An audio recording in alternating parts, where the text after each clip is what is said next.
Is she Team Amanda or is she anti-Dorit? Because maybe it's not even about Amanda. Hey, you guys. Welcome to Overanalyze with Dom and Kyla. That's us. We're here catching up on our favorite West Coast city. I know. Have you ever been to I did not mean Beverly to do Hills? that.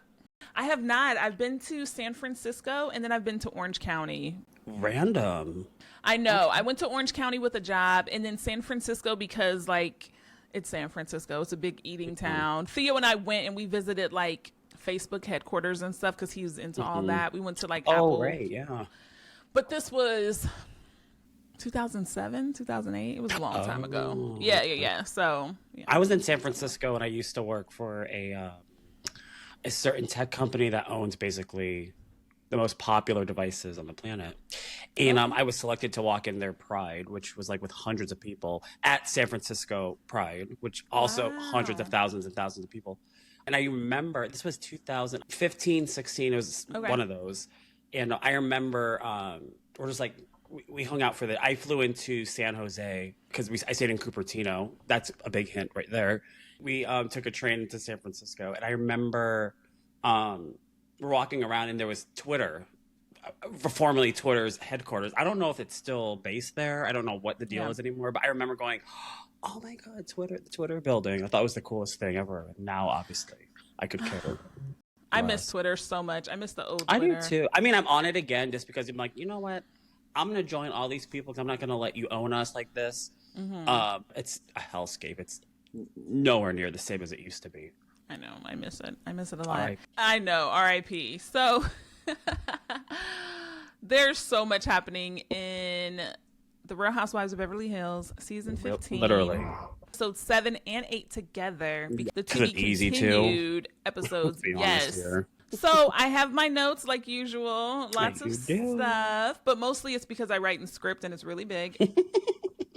I believe it starts with Rachel and Erica meeting. Yeah. Well, I think in the beginning, if I remember correctly, doesn't it start that this episode, so episode 7, you catch the end of Rachel's psychic dinner, is it? Right? Like it picks up after like the tail end before it kicks into all the other stuff because of Amanda crying and leaving. Yes. Listen, and just for the record, everybody, our opinions have not changed on Amanda Francis. Sorry. And I keep doing these mini deep dives, and every time I see something, I send it to Kyla, like on TikTok, and I'm like, we just keep getting validated in our opinions. So I'm just saying.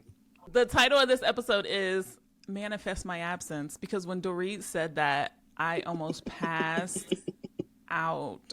Can I manifest my absence? Because I don't want to. Oh my gosh, I really like her. I really, really do. And I will save my comment for later, but I do like Dorit. I like her a lot. So, so it was the end of the party where Amanda has her big bombshell announcement of this is a really big, important anniversary for me. I don't even know why I'm here.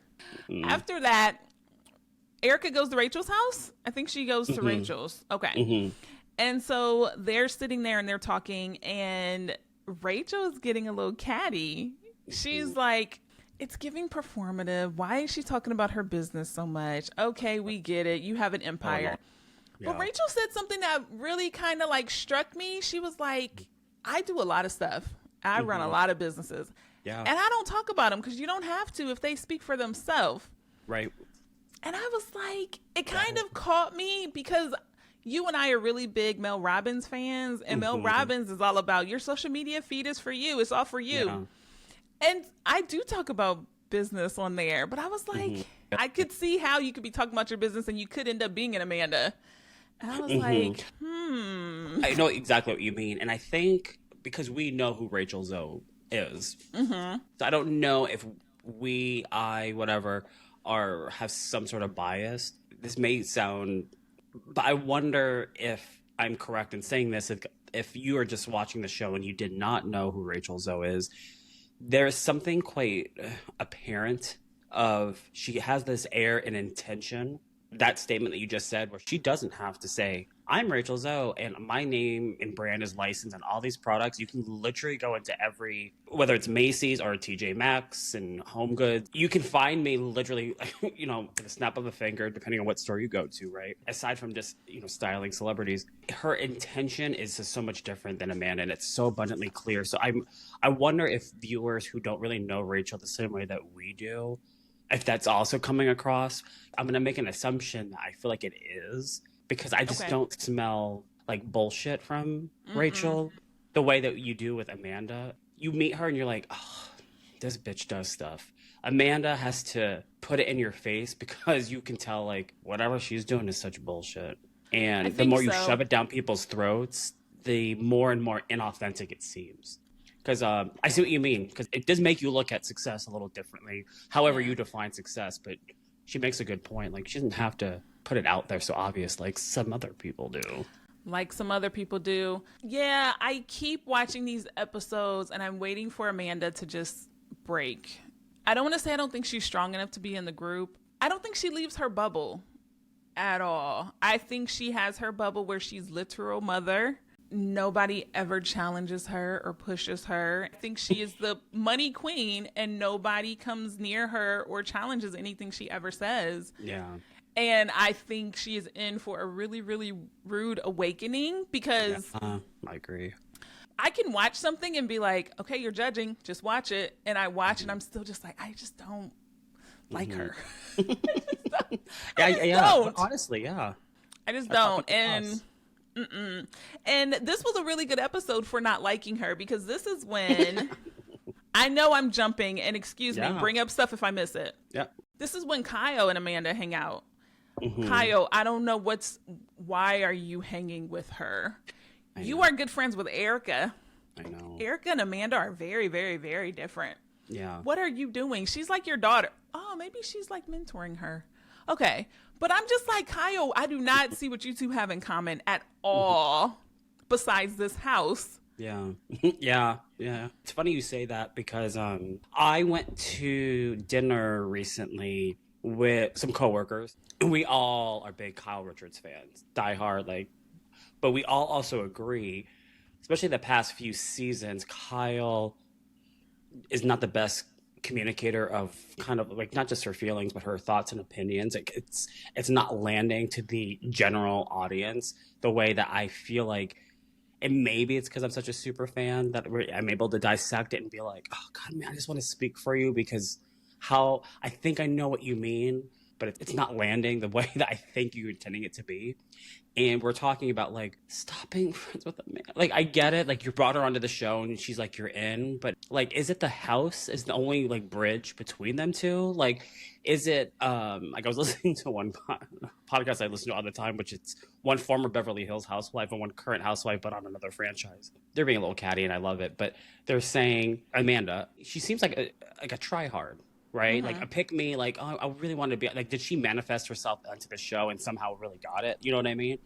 And it makes me wonder, like, okay, did she, when she was in the process of buying Kyle's house, she's like, oh, Kyle Richards, and is that how she's like, I need to get on this show because I'm a fan and I want to get on? And that's so frustrating to see Kyle like ride for her still. And I think because Kyle is a really good person that fortunately, unfortunately, I don't know, tries to see her best in people to the very end of her, capacity, I suppose.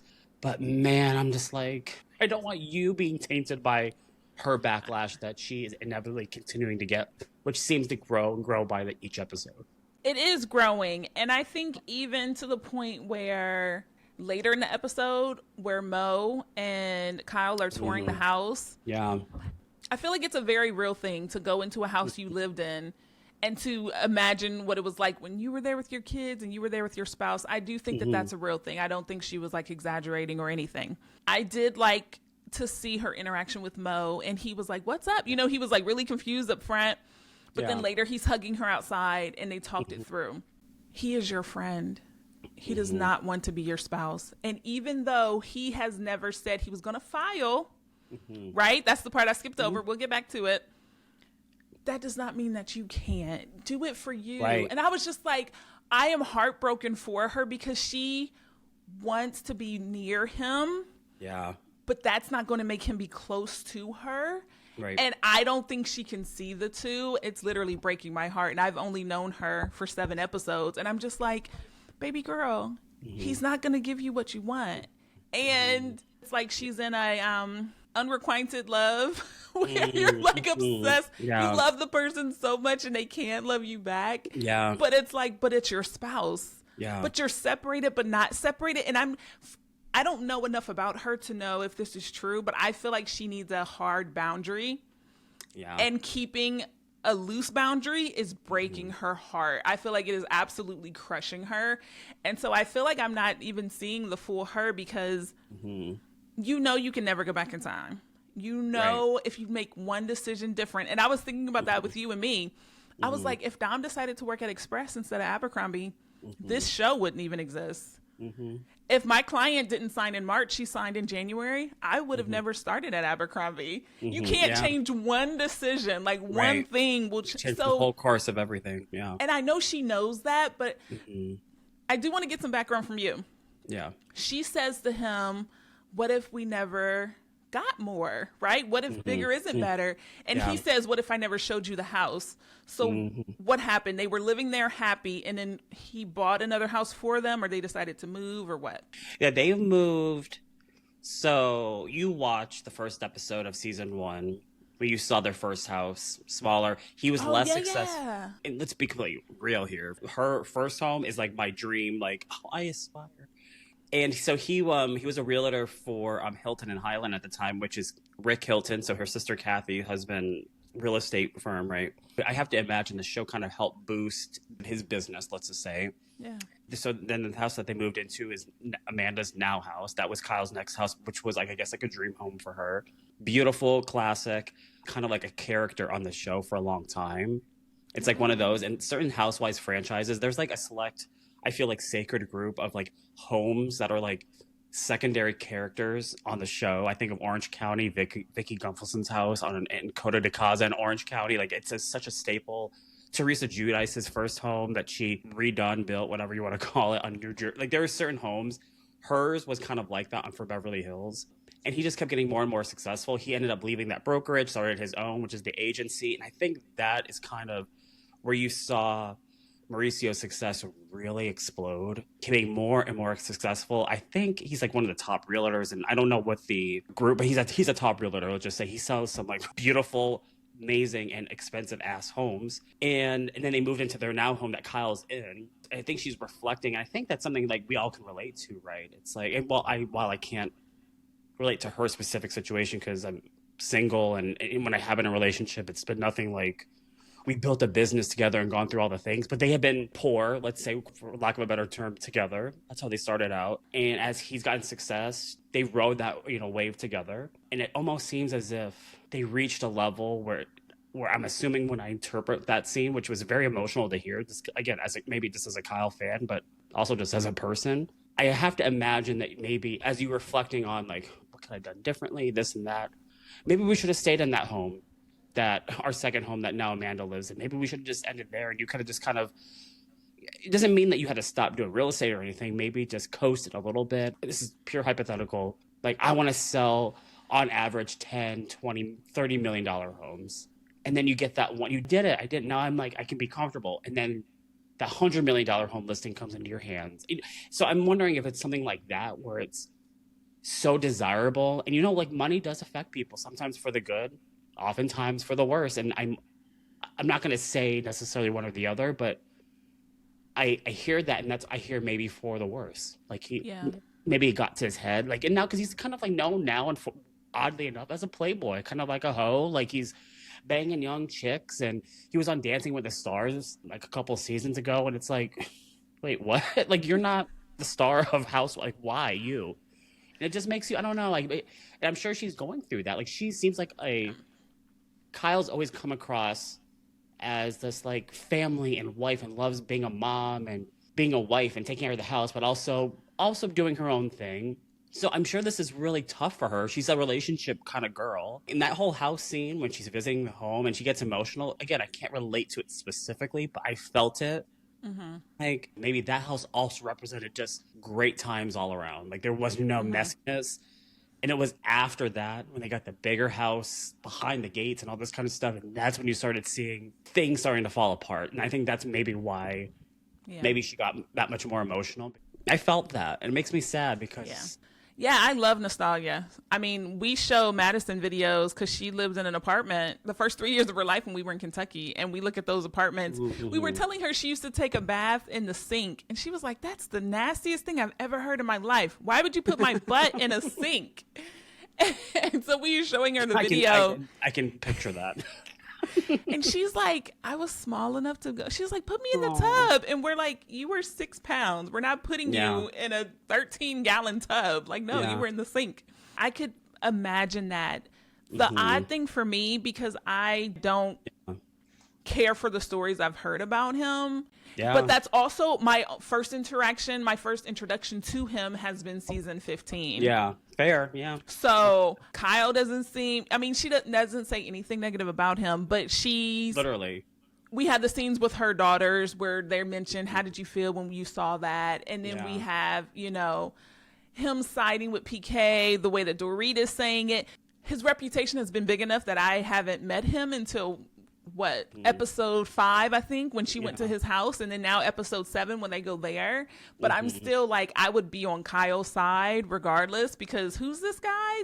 The thing is, when you have respect in yourself, if someone is just straight up rude, disrespectful, whatever, you will get to the point to leave, or you'll talk to enough friends, work it out, get to the point to leave. Yeah, he's threading the needle. Yeah. He's nice. He's not nasty. We're watching movies together for Christmas, but then I'm not having personal conversations with you when the family's over. He's keeping her on the edge, and that's not fair. It's really, really not fair. It's like he doesn't want her, but he doesn't want her to go. Yeah. Selfish. And I don't think it's fair at all. Yeah. And so I thought it was really touching that he was able to comfort her, because you will have that strange familiarity, those old conversations, right? They were married forever. You got 4 kids together. He's been there with you. He helped you make the kids. He probably saw them get delivered. You know what I mean? And so that has to be very, very, very, very complicated. But in that scene, he, you know, shakes Eddie's hand and he's like, hey, I haven't seen you since you bought the house. And I'm peeping what you always tell me, how you can tell when people aren't friends. I'm like, y'all not friends. You and Amanda are not friends. If this is what's keeping y'all together, this is water thin. Let it go. Yeah.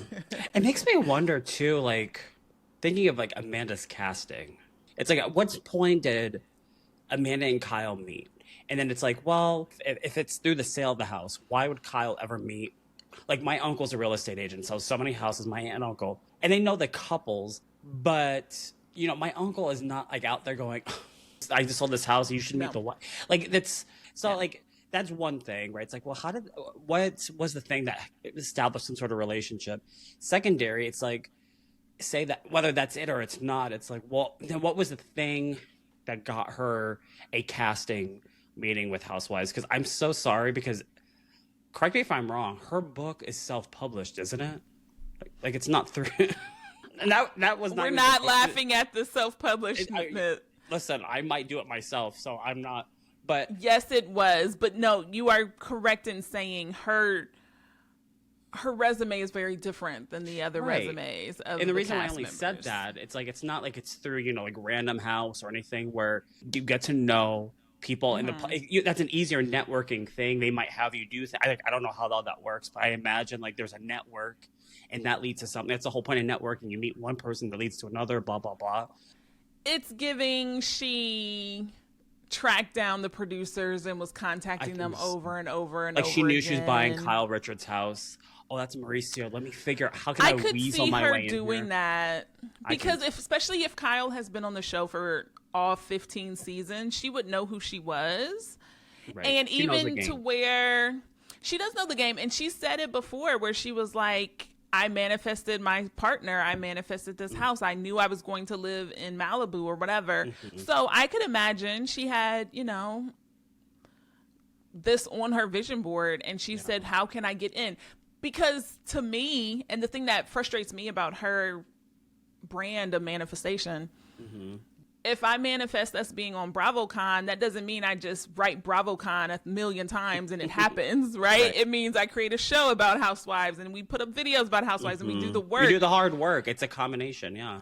So if you said, I'm going to get on Housewives, if that's on your vision board, you got to work backwards. Right. Well, I need to know one of the people or be married to someone. Okay. Well, most of them are authors. I'll publish my own book. Okay. Yeah. Maybe I can bump into Kyle having lunch. Maybe I can bump into Sutton somewhere. Where would I possibly know Dorit? I could absolutely see her doing that. That's the plot of a lot of movies because you're playing the long game essentially. So I would not be surprised. But again, I guess they had to make it be a friendship because I was going to say it's giving obsessed, right? I bought your old house. I keep trying to tell you I bought your old house and I'm making you come tour your old house. And it's like people buy someone else's house literally every day. Yeah, that's how it works. Literally every day. So let it go. But let's jump to the lunch, or I thought it was a lunch. I thought Bose was having lunch. We get to meet Summer, her best friend. But then it turns into darkness, and then Mo is there, and he was like, "Thanks for letting me go to the dinner." So it's Bose and Summer and Kyle and Dorit.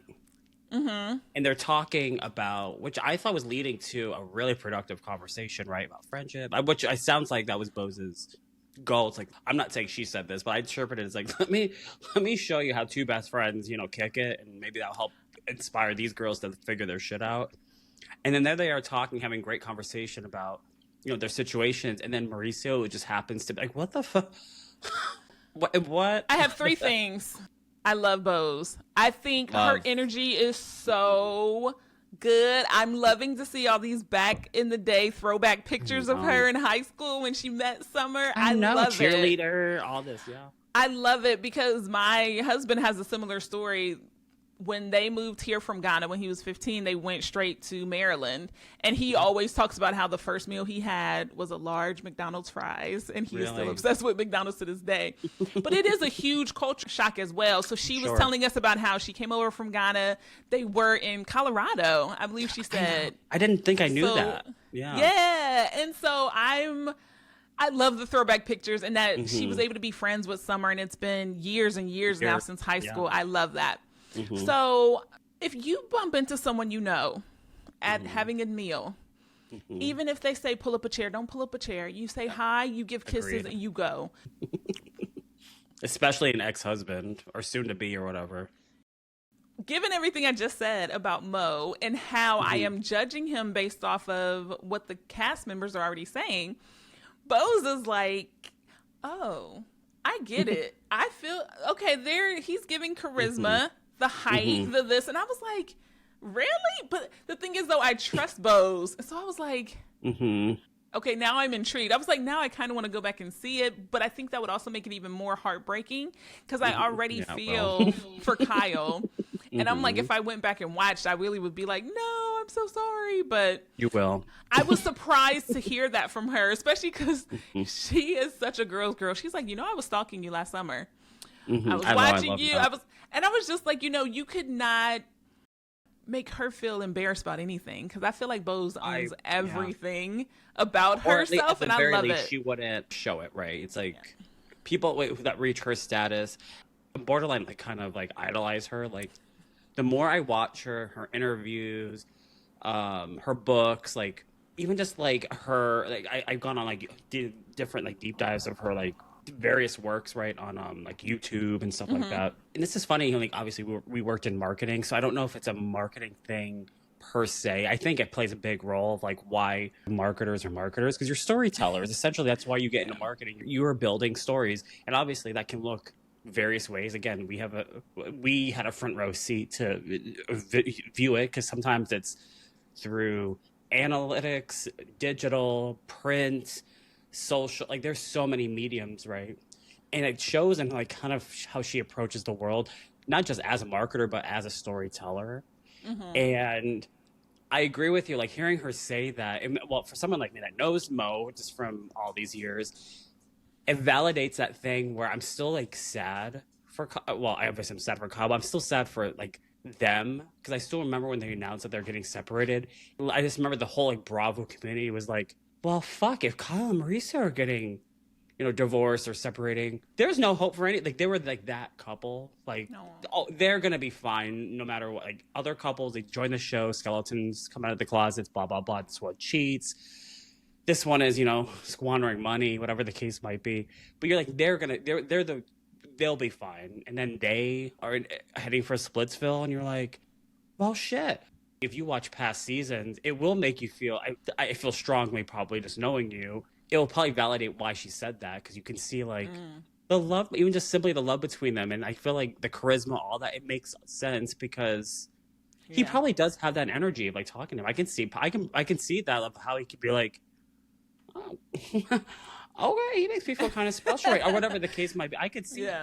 Yeah. I thought it was very interesting, but then I also was like, that was maybe the fourth meal I've seen Bose on, not like the huge cast dinners, right? So she met with Amanda and Dorit at the beginning of the year, and then she had lunch with Erica, and so I was kind of like, is this fun Bose when she's with Summer? You know what I mean? It was kind of giving like, what's the vibe? Yeah, it was given like, I'm super, super fun and casual because my best friend's here. But I loved it. I loved to see Summer's face because she was just like, what's going on? Yeah. But I also think it was at the beginning where he was like, oh, I just had a dinner here. I saw you guys. I stopped by. I was really unhappy when I first saw it because I do not like grand gestures. I do not. Really?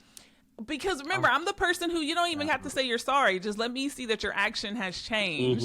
Yeah, you have. And so I was like, is he like tracking her? And so I'm thinking, okay, the episode started with her saying we were just in Aspen or something. He wasn't really that close to me, but he was there. He was a father. And then now you're going to make this big show of, oh yeah, I'm the husband. And I was just like, these are the things that because I can't speak for Kyle, but these are the things that I am laying in bed going to sleep like, remember all my friends and they were all like charmed by him, and oh my gosh, he's so great. Funny thing, side note about that, I'm almost positive I remember her saying this. I don't know if Kyle said it on What Happens Live or another interview. I'm pretty sure I remember her saying that scenario of like how he just like, of all the times, like how did he pop up? She said, because when you invite these producers, the production crew into your home, they become like, especially with her being an OG, being on for 15 years, they often become like family. You get to know them. They're in your home and see you in intimate moments. And apparently he was like at a dinner or whatever and saw them, and they're like, Mo, come, like we're actually filming with Kyle. And that's apparently how the producer. Yeah, it happened. But let me ask you this: well, then shame on them. Literally, I mean, they did their job, I suppose. True. So what you just said, right? You go home and you replay in your head, like, oh my God, like, see, they see what I see, or whatever the case may be. Do you think that makes it harder on someone like Kyle, where it's like, if they meet her ex, whatever you want to call it, their soon-to-be ex-husband or whatever, you can maybe take 2 steps forward, like, okay, I'm ready to rip the Band-Aid off file, and then something like that happens, and everyone's like, oh, girl, I can see why you married him. Like, I know for me, that would fuck me up. I'm like maybe I need to keep trying. Yes. In fact, when Bose says that, she says it in her confessional. I think if one person said to Kyle out front, wow, I see it, I get it, I think she would absolutely melt all of her guards and be like, I know exactly, I'm trying so hard. I really do think, and I don't know if that's a conversation with Erica. I don't know if that's how she speaks to Kathy. I don't know if that's how she speaks to her sister Kim, who's not on this season. But I do, because she can't say that to her daughters. Right. I think if one person actually did say, wow, that's got to be hard, he's so great, I think, and I don't even know if she's admitted that to herself, to be like, I know, that's why I'm just, whatever he wants to still be close. But the thing is, and we'll get to it when we get to some stuff with Amanda, it's not bad to feel that way about your spouse. You should be that vulnerable, that open, that lovey-dovey, heart eyes. Yeah. It doesn't mean you got to turn off your brain, but there is nothing wrong with being in love like that. Now, when the other person is not reciprocating that, or they're not interested in that, and it can hurt you, there comes a point where you're going to have to say, okay, well, how long am I going to let this hurt me? And I don't even know if she feels hurt because the glow is so big, and that's why I don't fuck with grand gestures. I mean, don't get me wrong, buy me some roses and stuff like that, but like my version of love is you here every day. I know you're here. I have you here. I get to see you. I get to talk to you. I get to be frustrated with you. I get to be like, how do we fix this? How do we do that? That's what I want. I want the partnership. And everyone doesn't have to want the same thing. But I can just, given that we don't see her entire life, there's enough moments that you see her and she is hurt by this. Yeah. And it makes me sad. It makes me sad to see. It's giving soap opera, but I'm like, that's really her life. It makes me sad. It does, because he seems very, like, anytime you see him on the show now for his, like, you know, moments, at least from, you know, my point of view, it seems he's very checked out of that part of the relationship. Like, there's nothing in his actions, at least how they're portrayed or what they're catching, that tells me, oh, there's some wheel spinning. Like, maybe he's still into this. Versus Kyle, when I see her in front of him, it might not be so explicit, but there seems, maybe it's just a feeling. I don't know. No, you can see it. She does a little like. There's something. Even sitting there at dinner, she didn't say a lot, but she's like, "This is my husband." Or, yeah, exactly. That's that thing. Like, you feel like almost like that when you introduce like your boyfriend to your friends for the first time, they like him. You're like, yeah, I'm gonna. It's gonna be a good night. You know, I feel like she's still having that, and in turn, I agree with you. It makes me sad for her. Yeah. It does. It definitely does. And I am very curious to see how things shake out, because in this episode, we also get the news of Rachel Zoe filing for divorce. And I feel like she said that. Well, you know what? She said it when she had that one-on-one with Sutton, when they talked about going back to being Sutton Brown. Because Rachel was all upset, and she was like, how did this get out? What did they tell? How did this get out now? And I'm glad the kids aren't here. And I was like, what's the big deal? She had mentally said she was over it, but she had not actually filed. And then once she filed, that's when the tabloids picked it up. So yeah, it was very obvious that she felt that way, whether she said the word divorce or not. Right. There was nothing from her very first scene during the season so far till now. I did not sense like she wanted to repair things. So it's like, that seemed like it would progress to that point anyways. Yeah, I do think so. I am a big Rachel Zoe fan. Thank God for Rachel Zoe, honestly. I think she is so fun on this season, and I think she comes in a very different air. You've sent me different memes of, to paraphrase, she's kind of got fuck you money, and she doesn't necessarily need the show, and it allows her to move in a very different way. Totally. And I'm enjoying it, because I feel like for a new person on the cast, she's got deep like similarities and common things with everybody, and I think she's really funny, and she's also like, she's not giving mother hen, but she's got good camaraderie with everyone. Like, if I watched this without seeing like the first 3 episodes, I would have thought she had always been on the show. She's not giving my first season. I agree. And I think with her too, she has a good balance of enough fame and a whole lot of money, where it's like, I'm not saying Sutton's, I don't know whatever her motives were, but let's hypothetically, she was on boards, and I'm sure like the rich people's societies, what I don't know, like social circles, people knew her, but she's not like famous. She's not like in tabloid, like no one knew who she was in terms of like the country and fame and all that kind of stuff, right? So you could argue, okay, she had a whole boatload of money, but she might still want fame. So that you can say, like, even though she doesn't need the show's money, but well, I have the money now, I want fame too. So again, so it will constrict you in how you play this game, so to speak. But Rachel has both of those things. Furthermore, validating. Yeah, she can just be her. You like her or not.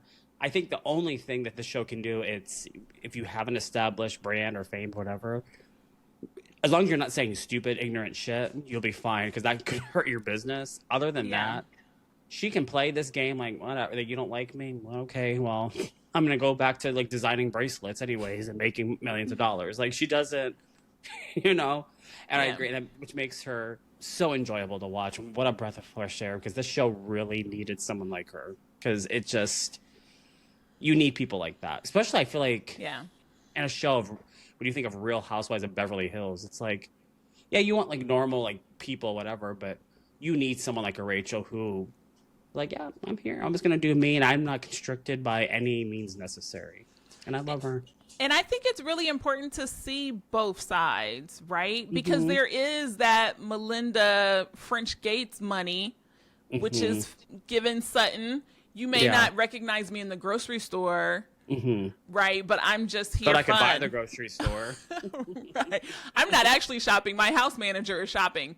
And so there's that kind of wealth. But then there's also Rachel, who, I mean, Kyle is an actress. Erica's a musician.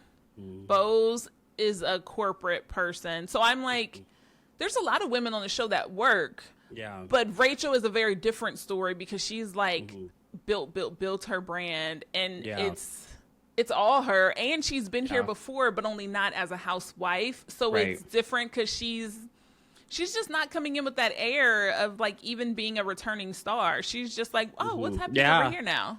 Okay. And she said, I've seen an interview with her when she, in her previous show on Bravo, she was also an executive producer. So she has acknowledged, she's like paraphrasing, she's like, well, I'm not too nervous necessarily coming back to TV. In reality, it's more like, I have no control over this now because I was an executive producer. Now I'm at the mercy of people in some editing bay or room or whatever. And they could make me look whatever way. They can twist my words, I suppose. Whereas before, she could manage all that. And I agree with you too. Like, they have, in terms of like diverse backgrounds of like actresses, fashion designers, marketers, corporate girlies, stay-at-home you do have a good mix of people who've done, well, by the way, I'm not including Amanda in all this. I don't know what the fuck she does, quite frankly. So she's not in any of that for me. And it makes the show that much more interesting. It does. It definitely does. Did the birthday dinner start in this episode? It did, because she leaves Amanda's house and then she comes in with the birthday cakes. Okay. Yeah. Right. And this is like a to be continued episode. It's Erica and Dorit's birthday. I love that for them. Cancers are my favorite people. My husband's a Cancer. My sister's a Cancer. 3 of my really good friends are Cancers. I'm an earth sign, and Cancers are water signs, and they really balance us out really, What's really Sagittarius? Well. What sign is that again? You are fire? That makes so much sense. I think it does, too. I'm pretty fiery. I can light shit on fire. I wonder if that has a correlation with that. Like, I know how to burn down the place. I think you have to be fire, because the other ones are air, and that's like Aries. But air? I did look it up. It's fire, earth, air, or water. Oh, the elements. Yeah. Right. But I did look it up, and it said that Taurus and Sagittarius are really good friends because you want things to change a lot, and you constantly like things in motion. And then me, fixed earth, is like, that's fine. I'll be here doing the regular stuff. And I was like, oh my God. But I think that's us. Yeah, that is literally that. It's in a nutshell. But it said when it comes to business, your element is fire. It says when it comes to business, it can work, because when you search 2 signs, they mean romantic. But it said for business, the thing is, you might have to push me to be like, Kyla, but we can change a little bit though. But you can change a little bit, keep the foundation. And then I'll be the one that'll be like, yeah, but it's working though. So there'll be some do that. That's so funny. I saw you. I was like, See, this is why all this shit makes sense. I think everyone needs to get on board. So I told my friend, we were talking about signs, and they were like, I don't believe in it. And I was like, you don't have to believe in it for it to still impact you. So that's okay. Ooh. It can still absolutely impact you. I feel like people who don't want to believe in that, it's because it freaks them out. Because they realize, oh shit, there's like something here. And they just choose to fight against it instead of, learning to work with it. But see, I'm a healed Taurus, which means that like, I love the fact that I don't know stuff, and I actually do change a lot, so I'm down. So I think we met at a really good time. But yes, I love Cancer people. I will tell you this though, Erica is the Cancers I know, because remember, you and I, we went through, you have an ascending sign, a descending sign, you have your Mars can be. Dorit has a lot of fire in her chart because Dorit is spicy. She's giving Aries, like in your face, full on Ram energy. So she's a little bit different, but that's another thing I love about astrology, because it's not only your sun sign, it's all the ones in your chart. Yeah, you have to look at all the other, because you also have Taurus in your chart, and that's probably where we get along too. So but yeah, I have Gemini too, ooh, I think, don't quote me on that. I think you did. I think because I was like, oh shit, because I usually don't in history. I look at my history. I don't often get along with Geminis that well. But I could see that because you're probably seeing some of yourself. That you do, and talk about reflection. You're like, oh shit, maybe they were right this whole time. Maybe I shouldn't have been I should have been less fiery to them. Look, man, it's not it's my parents. They did it. Like, you had sex at that time for me to be this. Like, that's not fair. I know. So we get to this beautiful restaurant, and Kyle is hosting their dinner, and I think that's so cute that they have their birthdays on the same day. And they did it once before, I think. They've done it a couple times. Yeah. Erica is such a vibe. I think she is so cool. I love how she's just so matter of fact. Yeah. She's like, 90s makeup is so good. Yeah, do this look. And then she walks in with her outfit, and at the end, we get to wrap the whole thing, because she's like, I just wasted this whole look. I know.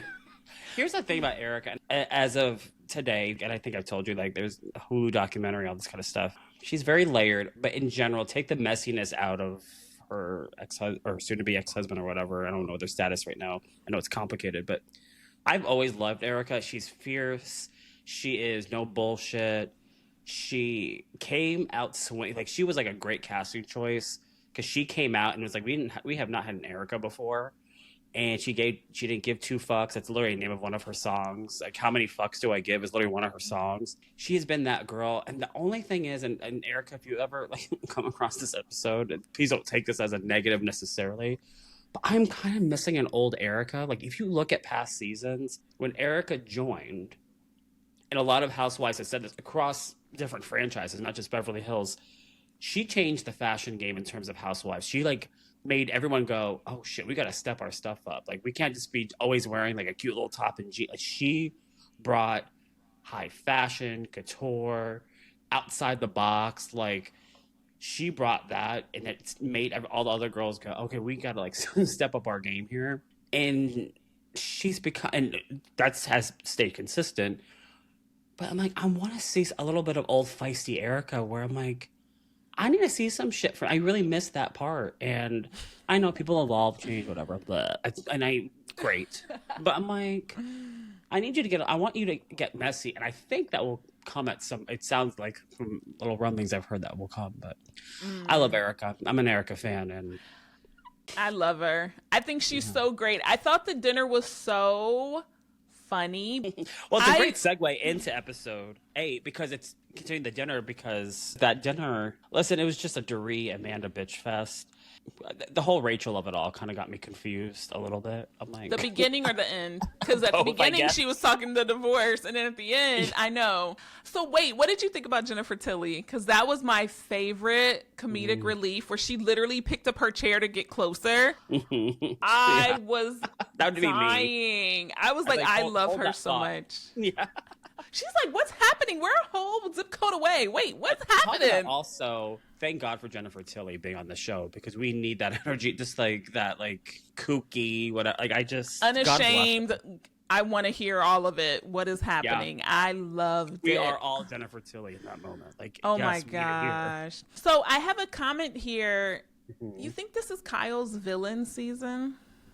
Because for you to be hosting a dinner for your friend Erica and your friend Dorit on their birthday, and then you argue with Dorit. Mostly because I blame that on Amanda, right? Yeah. Because she punted the ball. Obviously, so Amanda and Dorit go into, because Dorit again confronts her, which, let's be honest, Amanda, she's being so stupid, because she keeps thinking like she's gonna go in, and he's like, why can't we just? She's kind of that chick that's like, why can't we all get along? I'm like, girl, this is not that show. So I don't know. But she's not though. You can see it. She came in. She was giving Meredith marks. She was pouting and wanting all the. Yeah. And she's staring at Dorit. You know how it is when you've either had an argument with someone or there's someone new in and you want to be cackling laughing when they walk in to show that you are unaffected, and it is so over the top. Totally, and Dorit, bless her heart, she has zero poker face because she even does a double take like, okay, you can be laughing with Kyle, but I know you're not friends. But her look was so funny, and I was like, I'm with you, Dorit. Amanda knew what she was doing, and for someone who speaks so much of intentions, you went in that party waiting for an argument. Yeah, even to where she did. And even to where your husband is like, is she going to be talking about this at her birthday party? Trying to like make it a smaller deal? Like, well, if she's so focused on you, then just let it rip. Don't let it rip out of respect for it. It's her birthday, though. Well, I just like also when they start talking, she's like, when Dorit wants to talk to her, and Amanda's like, oh, wait, do you want to go somewhere private? Or she's like, no, we can talk here. And I'm like, talk right here. Because let's be completely honest, especially maybe it's a Amanda specific thing. I'm like, girl, at this point, none of this needs to be private. She's gonna twist it. I did not like how she said Dorit accosted her. She's such a. And thank God for Bose. We're pulling out dictionaries now. And she looked so good in that blue with that like slicked back hair. I was like, it's giving. I loved it. And so then she's like, you came at me so aggressive. And Dorit is literally in her face right now like, no, I can show you aggressive. I loved it. I loved it. I love that Dorit does not back down from anybody. Yeah, I agree. Dorit made Amanda look so bad. She just made her look so bad because it's my birthday. I'm here. All these people are here to celebrate me and my friend Erica. This party is for me. I've been on this show before. I have a publisher. And you're just sitting. You talk to Kyle. And that was all you have. Kyle's a heavy hitter. But I was just like, ma'am, these two are not matched. And unfortunately, Amanda, you think that you two are evenly matched. And you're not. And you are not. That's actually a really good point. I feel like I subconsciously knew that. But I don't think I thought about that out loud. She does think, this might sound bad, but she thinks she's an equal to her in terms of her status on the show, let's say. I'm like, you just arrived, and people are already clocking that you are probably not as authentic as you're trying to portray yourself to be. And I think, and it's really unfortunate, again, I know probably this is not going to be the first time we're going to say this. That's why it makes it that much more frustrating for me as a Kyle fan, because I'm like, Kyle is she is queen bee of the show. Let's be completely honest here. Whether you like it or not, people don't like Kyle, hate Kyle. Say what you want. She is the queen of Beverly Hills, at least the Real Housewives of Beverly Hills, and it really makes me cringe. I'm like, it's not just like having a new girl be your buddy. It's like, it's this chick, and this is the chick that you're going to be riding for. It's like, when are you going to get off that ride? Because it's getting really tough and hard to defend you when this is your buddy, especially in this dinner, because, Dorit and Amanda are going at it. And she punts the ball to Kyle, basically. Blames all this talk about her divorce. Blah, blah. She's like, well, I'm just, I forgot how she said it. Like, talking to, I'm just, not that she's repeating what Kyle said, but essentially she's kind of saying. Even worse. She says, I was just agreeing with what Kyle said. Right. And I'm like, and if I was Kyle, I'd be like, bitch, you back the fuck. Don't put words in my fucking mouth. And then she just sat quiet. I'm like, I know. Kyle. So question, is she Team Amanda or is she anti-Dorit? Because maybe it's not even about Amanda. Maybe she's just That's a really great question. Wow. Yeah, because now she bought her house 5 years ago. Maybe it's not even about Amanda. Maybe that could have been anyone. Is she? Wow. That is a great question, and I have no idea. I would, in a perfect world, I would hope Kyle is and always is Team Dorit, just because they have long history and are best friends. But it's not coming across that way necessarily. I guess, and I don't know if Kyle is this. I've never gotten calculated from Kyle. I really have not. A lot of people might say otherwise. I personally, that's not my opinion of her.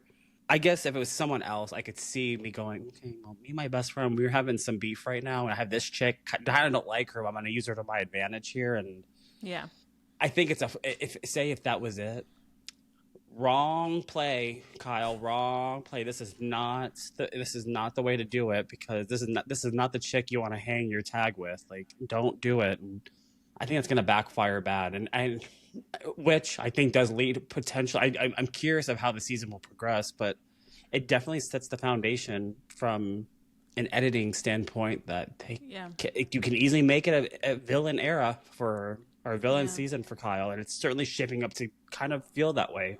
It is.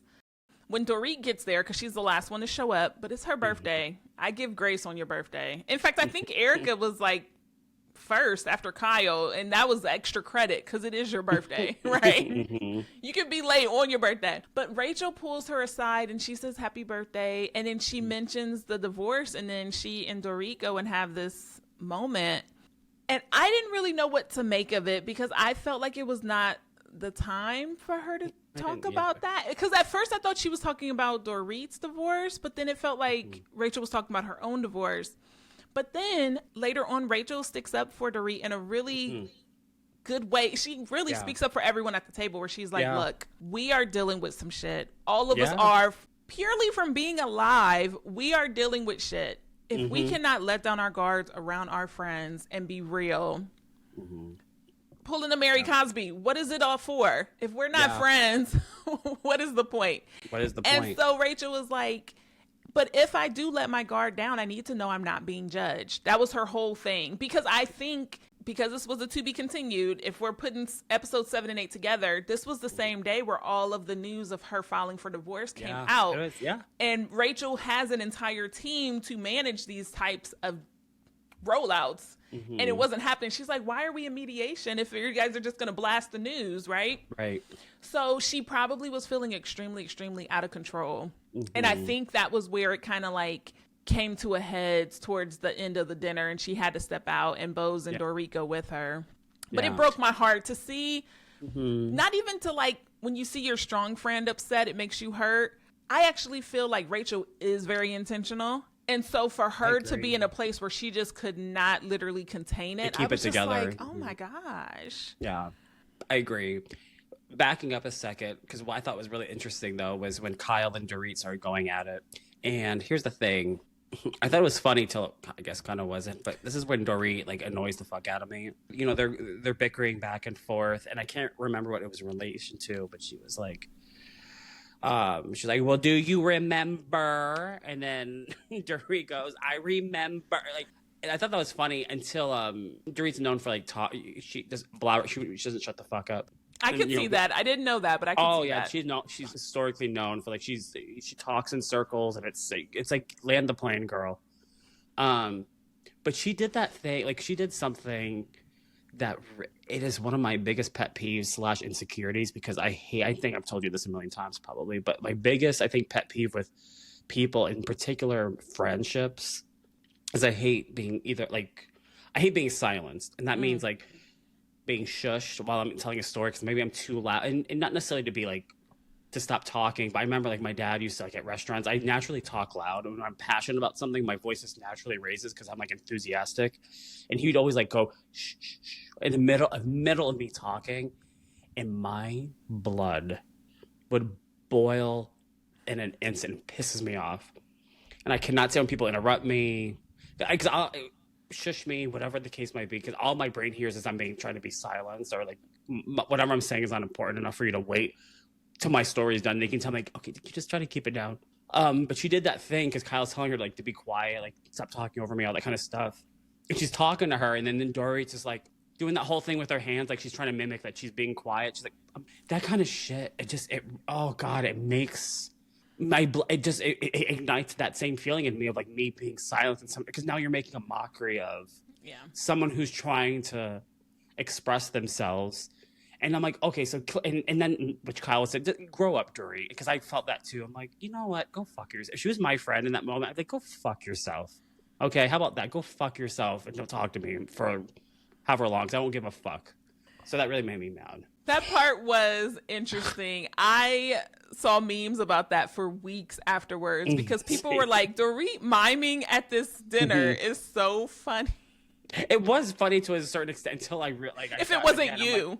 then my PTSD like started getting triggered. I'm like, oh, if any one of my friends or whatever did that to me, as I'm like, whether I'm right or wrong, if I feel I'm trying to express my whatever my experience is, and you do like you play some like a little game with me like that, I'd be like, I would probably throw my glass out or something. Oh no! Fuck yourself. I mean, not the glass, but the liquid in it, at least. Yeah, no. I thought it was very, very fascinating that Erica was over it, Kyle was over it. We don't hear a peep from Sutton, other than Jennifer moving her chair and then going to get them to say, Dorit, your cake is here. It was as if only the three of them existed. How awkward was that? Like, okay, you have Dorit, Rachel's crying. Mm-hmm. You have Bose and Dorit trying to comfort her, which is so. I get like I agree with you, because on one hand I'm like, wow, this is really horrible timing, Rachel, to be doing this. But then I guess you can't help how you like if you're hanging by a thread, as she says, you can't control those moments. So I give grace for that, right? But how awkward is it? At least this is how it was pieced together. You have like the rest of the girls inside. They're like, do you want us to bring the cake? And they're like, oh, we'll wait. Our friends are. Then Kyle's like, no, bring it. We gotta go. And then they just leave. Like, so awkward. Oh my God, that is so like, yeah, that's not gonna help anything, girl. Like, so the part that bothered me, the producers kept showing Amanda, which was not a mistake. They kept showing Amanda. Right. But here's my thing. What? Amanda shows up. She's the most underdressed. She knew it was Dorit's birthday. She never told Erica happy birthday. You came here with this whole sallow look, but we know that's not the case because Kyle was just at your house. Right. And you spent all this time putting the babies down. Kyle and Mo said they were leaving. It was all a performance. Totally. But then when someone that we actually care about is upset, Rachel, people rallied around her and literally left the party with her. Amanda was so jealous. I know that's the first thing she told Eddie. Do you know how this ended? Yeah. They all were over there with her, and then I had to leave with everyone else, the losers that were still at the table. Because I know, going back to when they first arrived in Sedona, and she said, Rachel's been here before. Now, a regular person would have been like, oh, there's levels to power. There's levels to influence. There's levels to compassion. So I know she got in her car and said, can you believe? And all she's doing is getting a divorce. I know. I could hear it. I absolutely know. Out of all the girls, like Rachel doesn't, well, none of them really know her besides Kyle-ish or whatever. And I don't know at this point. It doesn't seem like Rachel's like totally against getting to know her. It seems like she's criticizing as one should, and figuring her out. But I don't get the vibe that she's like, fuck her, I don't want to be a friend or anything. At least not or up until this point. You would think, though, devil's advocate-ish, I don't know, Amanda, if she's in this, manifestation, wellness space, making women feel empowered, blah, blah, blah, wouldn't that be a good time for you to flex that muscle? Like, girlfriend's out here, like, having a breakdown a little bit because shit is really tough for her. Wouldn't that be your time to be like, if you're the money queen, empowering women, offer bullshit classes, maybe you could have give her, like, a trial run outside and done something, like, you know what I mean? It's like, I guess if you would think, and it validates what you're saying. It's like, oh no, she came in with her own script and intention of what she's going to do, and that got derailed a bit, and now she's probably like, fuck this, I'm going to go home and try and rewrite the script for tomorrow. I think so. I think Amanda came on the show like this was the third season and nobody knew how the game was played. And I think it is not smart, and I think she is showing how amateur she is. She's not smart, so... Yeah, I think she is coming in and she's, what do you mean? I'm the newbie. I'm supposed to be green. No, baby. This is the 15th season. You need to know some stuff. You need to know how power is played out. Now, okay, I get it. You've only been in Kyle's house for 5 years, but you've been in LA for a couple years, right? I didn't care for it. I did. I still enjoyed Summer being at dinner, and she's just like, what's happening? Who's that? And what's happening? And who's that? I agree. Really good. I agree.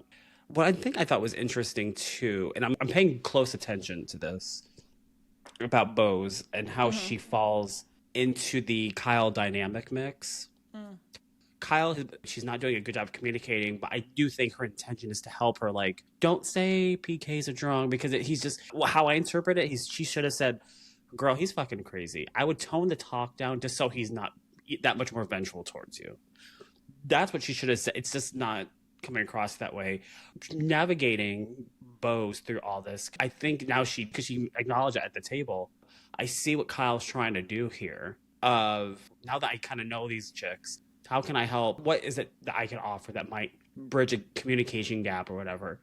So I'm really going to be interested to see how that progresses in terms of like where her place is. Will she be just like Switzerland? Like, okay, well, I'm going to be friends with both. Because she's clearly much closer to Dorit. She connected with her very quickly last season. It was really rough with Kyle last season. She just felt like Kyle wasn't really opening up to her, blah, blah, blah. And I was like, well, she don't know you, but I get it. Now Kyle has opened up to her a lot more.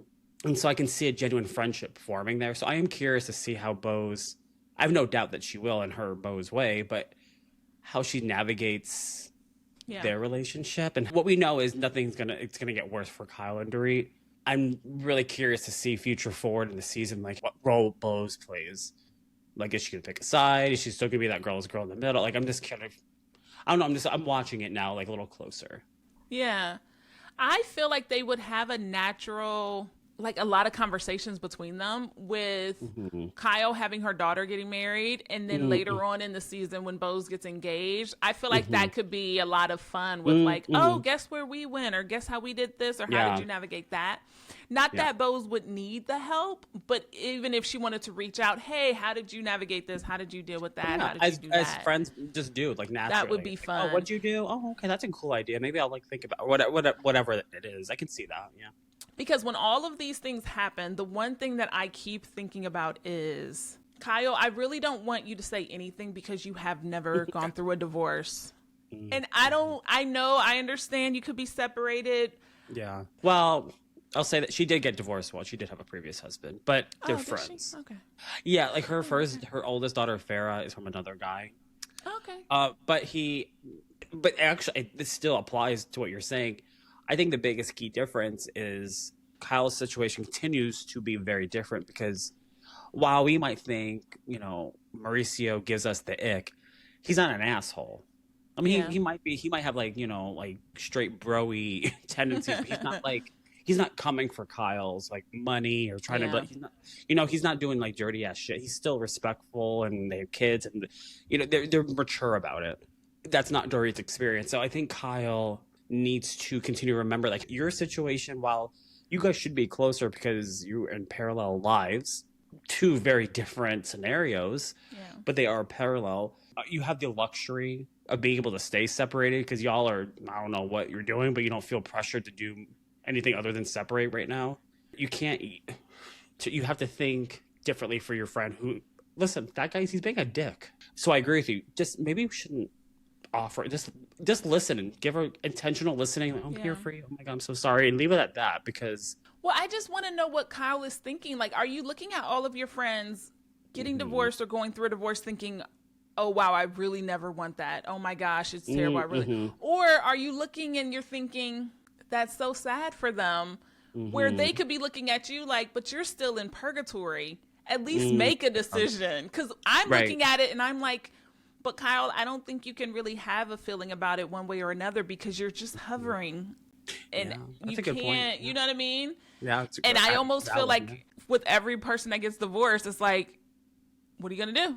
What are you going to do? Like, it's constantly like she's being bombarded with it or something. Yeah, so. I agree.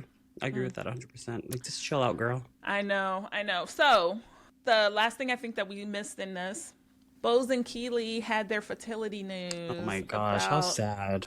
I really appreciated them showing that. I know it was not easy to show. And she was like, I just want to know what Keely wants to do if this can't happen. And I was like, girl, no, he wants you. He does. You know what I mean? I'm sure the babies aren't the deal breaker, but you feel that way. You feel like, I can't give you this. I can't do this for our family.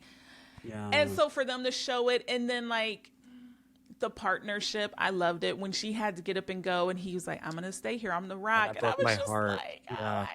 Well, because also we're so used to seeing Bo. This doesn't make her any less. I'm just saying, like, badass Bo. I think that's literally her Instagram handle, isn't it? Yeah.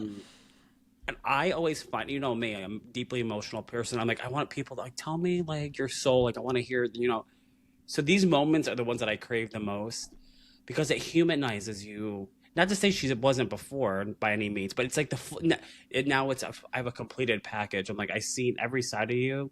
And when you've seen people in those moments, whatever that might be for you, that brings tears to your eyes, or like, it strikes your heart and your soul that you can't, keep it inside. That really humanizes you in a way where you can, like, again, I can't relate to that. For a plethora of reasons, right? But doesn't mean I can't feel, like, it struck me. I'm like, oh, yeah, I can feel that in my heart. Like, it made my heart hurt for her because I can only imagine what that must feel like to just want to bring a life into this world, and it's not this amazing method that exists is not working in your favor, and you got a good guy here to help. Like, okay, take your moment. I'm here. So it's sad. Yeah, it speaks to, like, the underlying theme of the episodes, which is good partnership is very, very important. And it's great if you can have it in a romantic relationship, but you definitely should have it with your friendships. Yeah. And so if you feel like you can't do that without being judged, yeah, that's a hurtful place. And if Amanda is guarded because she doesn't know who she can trust, she's not going about it in the way that I believe she should. I can't say the best way. I've never seen the other seasons, but I disliked her less. What do I want to say? I didn't hate her in this episode, but I just feel like she was playing the victim the whole time, even down to how she dressed and her demeanor, because usually even at Jennifer Tilly's and she's got her leather jacket and she's just very, I'm here, I'm in charge, I'm running stuff. And you've just watched her slowly sink into being at this dinner where she's just like, why am I here? Why did I go? And I'm like, why did you? Because you definitely could have said, oh, man, I didn't realize this was your Dorit's birthday. No, thanks. Yeah. We forgot to mention, too, at that dinner, and I forgot, because I believe this is the first, how she's been confronted, Amanda. Dorit mentioning the cult. Like, didn't you run away from a cult? Like, when she was... Because this chick, Amanda, says, in all 40 years of my life, I've never left a dinner party crying. And the first thing I thought of, who invited you to a dinner party? You've never been to a dinner party. That was literally the first thing. Man, this is not a business dinner. You've never been to a dinner party. She ain't been to a business dinner either. And your kids don't count. And to Dorit's part, it got lost. But to her point, was, you've dealt with harder things than this. Yeah. What do you mean? That was really fun. But it brings up the best line ever, where Jennifer Tilly says, we all Google each other. Let's be for real. I knew that. You knew that. She continues to be the real one. We're all... I love it. She was like, I knew it. I wouldn't have brought it up right then, but we all knew. I was like, oh, shit. Well, honestly, it's on her website. Her shitty website. She was selling mugs. I have a picture of them in one of the videos, and it said something about a cult, and we were like, what? Have you noticed, this is strictly from people, like, making videos, like, on their social channels that, like, religious, no pun intended, religiously track all this. Everyone's, like, movements and housewives and stuff like that. So I haven't been on her website. Amanda, I have not been on her website since that day that we have, because I'm like, I'm not giving her that kind of traction. But she's, like, doing, like, every time, like, something... She's very cringy, and I think, like, some videos I've seen, like, when they basically, whatever happens on the show, like, that we see, whether it's like a dig or something, now she, like, keeps coming up with, like, basically merchandise with it on it, and it's just like she's that, like, girl in high school, like, she thinks, like, I'm gonna show them, like, all these haters, and it's just like, it's so cringy. I'm like, you are such a loser. I'm sorry. You know what I heard? Don't talk about women that way, but you're. Yeah. First thing I thought was, sounds like something a grifter would do. She's giving very, like, I'm not going to say full-on MAGA. She is. But I'm going to say she's like, I bet she, like, loves, like, RFK Jr. I bet she goes, oh, he really is saying things I identify with. Like, I can see her saying that in her, like, her ugly home. And bragging, like, oh, of course my kids are vaccinated. Like, he got rid of, he's getting rid of, he used fluoride toothpaste. Ugh. I feel bad for your teeth. What is, like, raw milk and all that? With her, like, ceremonial matcha. I'm going to tell you something. I forgot to tell you this. I almost took I forgot to take a picture of it. Because, we have a whole thing about the ceremonial matcha. People love that episode on YouTube. Well, I'm going to tell you something. I'm going to tell our loyal fans something. I was at a ramen restaurant, picking up ramen, and they have like a pop-up, like a matcha bar. It's really interesting. You can get like they make like crafted like lavender matcha tea, all this kind of stuff. And they sell matcha. What do you think it said on that can? It said ceremonial matcha. And I literally wanted to like take the shelf and throw it on the street. But we live in Western culture. This? I know, but we live here, so yeah, they're gonna pander. I mean, look, if people are looking for that, if that is the stamp of approval, we should sell some fat-free water. People will be like, "What? No fat?" Here's the thing: we just need like a minimalistic bottle design. I know, nice, and people like. No parabens, no soy. All natural. Like, this is my favorite water. Sad. Handcrafted water. And we'd be sitting somewhere like counting all of our money. And I'll be like, yo, it is handcrafted. I put a hose from your house and I put it in water bottles. We would sell it for like 3 days and we'd be like, we can't. This is such a waste of our time. We'd be like, I know. Because we're kind people, but we could make a killing with that fat-free water. We're also kind of bitches too. So. I know. We're not all nice. Maybe if we do a pre-order and then if we get millions, we'll be like, all right. What is that thing people do when they want to like create a business? Crowd Kickstarter. Yeah. And crowdfunding and all that. Like I know. We have organic fat-free water. Come and get it. Nobody else does this. And then you get a case for free. Yeah. That's so crazy. All right, you guys. I hope you really enjoyed episodes 7 and 8 of The Real Housewives of Beverly. Oh, that was hilarious. You have to keep that in. Of The Real Housewives of She's Beverly already having Hills. withdrawals. It was very, very good. Salt Lake Ladies. Oh. So hey, Riverside likes us with headphones. They haven't messed with us today. I was noticing that. I wonder. Do you think that really makes a difference? No. Oh. Hi, Lucy Goose. Oh my gosh, there's a clip of her in the back of one video, and she just walks out right over your shoulder, sits down, scratches for 5 minutes, and then moves. And really? I was just like, I had to edit it for like 10 minutes because I kept watching her, and I was like, Kyla, you didn't listen to anything.